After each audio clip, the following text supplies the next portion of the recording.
നമസ്കാരം. മലയാളി വാർത്തയിലേക്ക് സ്വാഗതം. അമേരിക്കൻ പ്രസിഡന്റ് ഡൊണാൾഡ് ട്രംപും റഷ്യൻ പ്രസിഡന്റ് വ്ളാഡിമിർ പുടിനും തമ്മിൽ നടത്തിയ കൂടിക്കാഴ്ച ലോകം ഒന്നടങ്കം ഉറ്റുനോക്കിയതായിരുന്നു. ഈ ഒരു കൂടിക്കാഴ്ചയിലൂടെ യുക്രൈൻ റഷ്യ യുദ്ധം അവസാനിക്കും, അല്ലെങ്കിൽ അതിനൊരു അയവ് വരുത്തുന്ന രീതിയിലുള്ള എന്തെങ്കിലും തീരുമാനങ്ങൾ ഇരു കൂട്ടരുടെയും ഒരു സംഭാഷണത്തിലൂടെ ഉണ്ടാകും. ട്രംപിന്റെ വാക്ക് പുടിനെ അനുസരിക്കും. അങ്ങനെ ഒരുപാട് പ്രതീക്ഷകളായിരുന്നു ഉണ്ടായിരുന്നത്.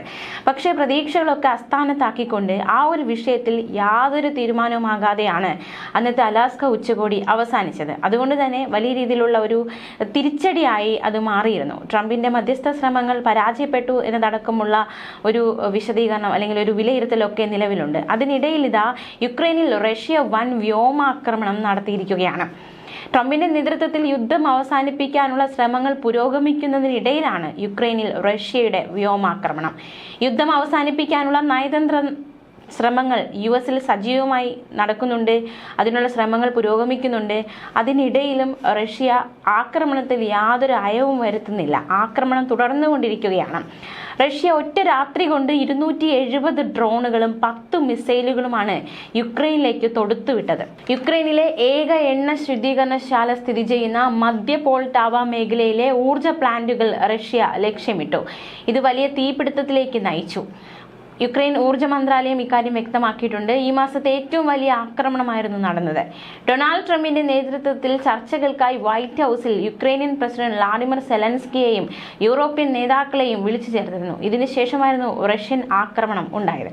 ഇതിനിടെ ഈ വർഷം ആദ്യം തുർക്കിയിലെ ഇസ്താംബൂളിൽ നടന്ന സമാധാന ചർച്ചകൾ, ആ ചർച്ചകൾക്കിടെയുണ്ടായ കരാറുകളുടെ ഭാഗമായി ചൊവ്വാഴ്ച കൊല്ലപ്പെട്ട സൈനികരുടെ കൂടുതൽ മൃതദേഹങ്ങൾ കൈമാറിയെന്ന് റഷ്യയും യുക്രൈനും വ്യക്തമാക്കി. യുക്രൈനിയൻ സായുധ സേനയിലെ 1000 സൈനികരുടെ മൃതദേഹങ്ങളാണ് കൈമാറിയത്. അവർ ഞങ്ങൾക്ക് 19 സൈനികരുടെ മൃതദേഹങ്ങൾ നൽകിയെന്നും റഷ്യൻ പ്രസിഡന്റിന്റെ സഹായി വ്ളാഡിമിർ മെഡിൻസ്കി ടെലഗ്രാമിലൂടെ വ്യക്തമാക്കി. അതേസമയം സമാധാനത്തിന് റഷ്യൻ പ്രസിഡന്റ് വ്ളാഡിമിർ പുടിൻ ആഗ്രഹിക്കുന്നില്ലെന്ന് US പ്രസിഡന്റ് ഡൊണാൾഡ് ട്രംപ്. ഒരു TV അഭിമുഖത്തിലായിരുന്നു ഡൊണാൾഡ് ട്രംപ് ഇക്കാര്യം വ്യക്തമാക്കിയത്. പുടിൻ എന്ത് ചെയ്യുമെന്നത് ഏതാനും ആഴ്ചകൾക്കുള്ളിൽ വ്യക്തമാകും. സമാധാന കരാറിന് തയ്യാറായില്ലെങ്കിൽ പുടിൻ കഠിനമായ സാഹചര്യങ്ങൾ നേരിടേണ്ടി വരുമെന്ന മുന്നറിയിപ്പ് ട്രംപ് മുന്നോട്ട് വെച്ചിരിക്കുകയാണ്.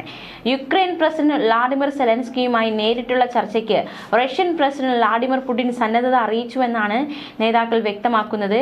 എന്തായാലും ഇനി അടുത്ത ഇവർ ഉറ്റുനോക്കുന്നത് ഇരു നേതാക്കന്മാരുടെ ചർച്ച, സെലൻസ്കിയുടെയും പുടിന്റെയും ഒരു കൂടിക്കാഴ്ച ചർച്ചയിലേക്കാണ്. അതിലെങ്കിലും ഒരു അയവ് വരുമെന്നാണ് ലോകം പ്രതീക്ഷിക്കുന്നത്. അതായത് വർഷങ്ങളായി തുടരുന്ന ഈ യുദ്ധം അത് മേഖലയിലെ ജനങ്ങളുടെ ഒക്കെ വലിയ ആശങ്കയായി മാറിയിരിക്കുന്നു. തീർച്ചയായിട്ടും മാനവികരാണ്, മനുഷ്യരാണ്. അപ്പോൾ മനുഷ്യർ എപ്പോഴും സമാധാനം ആഗ്രഹിക്കുന്നവരാണ്. പക്ഷേ ഇവിടെ യാതൊരു അയവുമില്ലാതെ യുദ്ധം തുടർന്നുകൊണ്ടിരിക്കുന്നു. ഗാസ അതുപോലെ ഇസ്രായേൽ യുദ്ധമെടുത്താൽ ഇടയ്ക്ക് വെടിനിർത്തൽ കരാറിൽ ഏർപ്പെടുന്നത് ഏക ആശ്വാസമാണ്. പക്ഷേ യുക്രൈൻ റഷ്യ കാര്യമെടുക്കുമ്പോൾ അത്തരത്തിൽ യാതൊരു വിട്ടുവീഴ്ചയ്ക്കും ഇല്ലാതെയാണ് ആക്രമണം തുടർന്നുകൊണ്ടിരിക്കുന്നത്. അപ്പോൾ തീർച്ചയായിട്ടും ആ ഒരു യുദ്ധം അവസാനിപ്പിക്കേണ്ടത് ആവശ്യകത തന്നെയാണ്. വൈറ്റ് ഹൗസ് ഉച്ചകോടി സമാധാനത്തിലേക്കുള്ള സുപ്രധാന ചുവടുവയ്പായി യുക്രൈൻ പ്രസിഡന്റ് സെലൻസ്കി വിശേഷിപ്പിച്ചിരുന്നു. പക്ഷെ ഒരു തീരുമാനവുമാകാതെ ട്രംപിന്റെയും പുടിന്റെയും ഒരു ചർച്ച അവസാനിച്ചത് വലിയൊരു നിരാശയാണ് സമ്മാനിച്ചത്. പക്ഷേ ട്രംപ് പ്രതികരിച്ചത് ഒരു ലക്ഷ്യം കൈവരിക്കാനാകും, ഉടൻ ലക്ഷ്യത്തിലേക്ക് എത്തും എന്ന് തന്നെയാണ്. എന്തായാലും പ്രതീക്ഷയോടെ ഉറ്റുനോക്കുകയാണ്. അതേസമയം സമാധാന കരാർ സംബന്ധിച്ച ചർച്ചയ്ക്കായി റഷ്യ യുക്രൈൻ US ത്രികക്ഷി സമ്മേളനത്തിന് ഹംഗറിയുടെ തലസ്ഥാനമായ ബുഡാപെസ്റ്റ് വേദിയാക്കാൻ US ആലോചിക്കുന്നുവെന്ന റിപ്പോർട്ട് പുറത്തു വരുന്നുണ്ട്. US ഭരണകൂടത്തിലെ ഉദ്യോഗസ്ഥരെ ഉദ്ധരിച്ച് രാജ്യാന്തര മാധ്യമങ്ങൾ ഈ റിപ്പോർട്ട് പുറത്തുവിട്ടിരിക്കുകയാണ്. US രഹസ്യ സർവീസാണ് കൂടിക്കാഴ്ചയുടെ തയ്യാറെടുപ്പുകൾ നടത്തുന്നത്. ജർമ്മനി, ബ്രിട്ടൻ, ഫ്രാൻസ് എന്നീ രാഷ്ട്ര നേതാക്കളുടെ സാന്നിധ്യത്തിൽ തിങ്കളാഴ്ച വൈറ്റ് ഹൗസിൽ നടന്ന ട്രംപ് സെലൻസ്കി ചർച്ചയിലാണ് അടുത്ത ഘട്ടത്തിൽ പുടിൻ സെലൻസ്കി കൂടിക്കാഴ്ച ഒരുക്കാൻ തീരുമാനമായത്. അതിനുശേഷമാണ് റഷ്യ യുക്രൈൻ US ത്രികക്ഷി സമ്മേളനം നടക്കുക.